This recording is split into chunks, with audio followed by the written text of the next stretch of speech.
So today's is a BMW. This one's for a X5 2015, 16. Anything like this will be the same. Quick release button.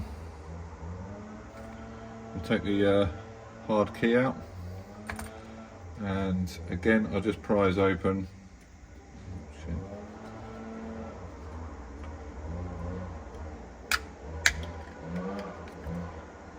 That's it.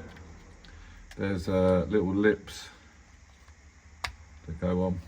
So we open it up like a door. Pop the battery out. Obviously, same as all 2032.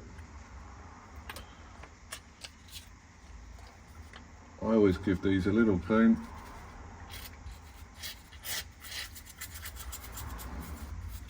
Just to clean all the dust and debris out. Give it a blow.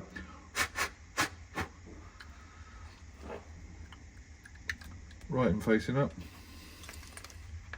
Give that a quick clean. So again, the little door, put that in, then push down.